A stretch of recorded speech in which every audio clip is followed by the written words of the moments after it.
Have you ever wondered why you keep falling for the same type of person, even when you know they might not be good for you? It feels like a pattern you just can't break. Well, what if I told you your attraction isn't random? It's often programmed by your past. It's a fascinating and sometimes frustrating part of human psychology. Today, we're going to dive deep into the subconscious reasons behind our romantic choices, exploring why we sometimes want what hurts us. Let's start with a core idea: subconscious patterns. Our earliest relationships, especially with our caregivers, create a blueprint for love.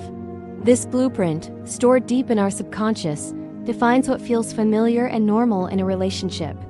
If your childhood involved emotional unavailability, criticism, or inconsistency, your brain might have learned that this is what love feels like.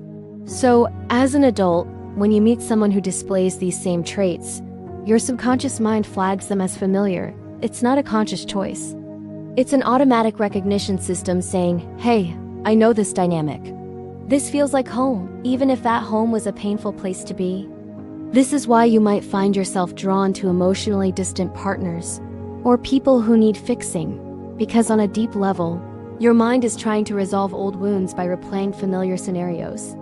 Now let's talk about the brain chemistry behind this. A key player here is dopamine, the neurotransmitter associated with pleasure and reward. You might think dopamine is released when things are consistently good, but it's actually supercharged by unpredictability. Think about a slot machine. You don't know when you'll win, and that intermittent reward keeps you pulling the lever. Unstable relationships work in a similar way.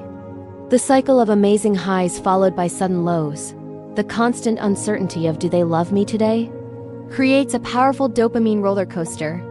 Your brain gets hooked on the thrilling chase for the next high, the next moment of affection or validation.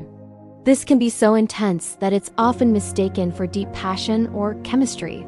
In reality, it's a form of addiction to the emotional drama, making stable, predictable love feel boring in comparison. Another powerful factor is what we can call trauma familiarity. This concept is closely linked to our subconscious blueprint. When we experience emotional pain or neglect in our formative years, it becomes a part of our identity. As adults, we might subconsciously seek out partners and situations that recreate these feelings, not because we enjoy the pain, but because it's what we know.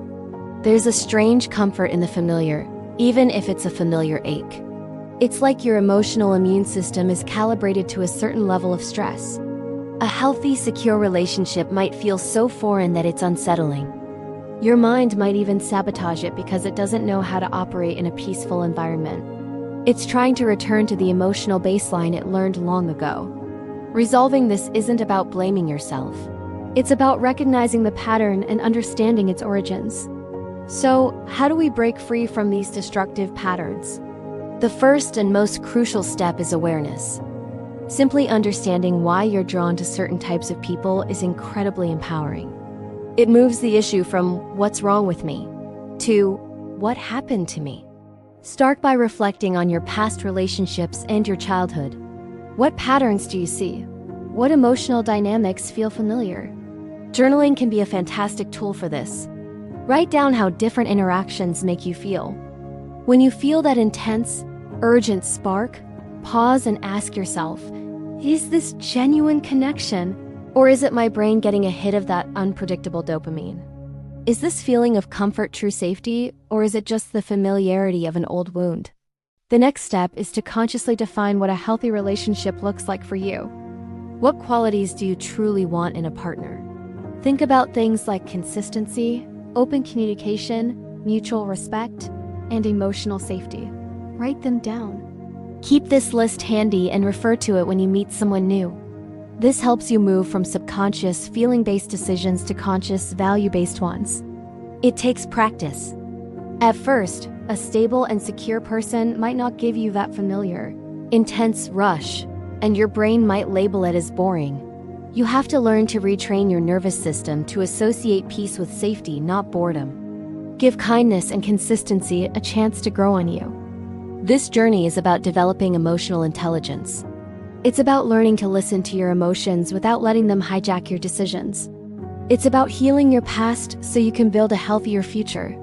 Remember, You deserve a love that feels safe, supportive, and nourishing, not one that constantly reopens old wounds. You have the power to reprogram your patterns of attraction and choose a love that truly helps you thrive. Thanks for watching. This is a complex topic, and taking these first steps can be challenging. If you found this helpful and want to learn more about emotional intelligence and building better relationships, make sure to follow for more content. See you in the next video.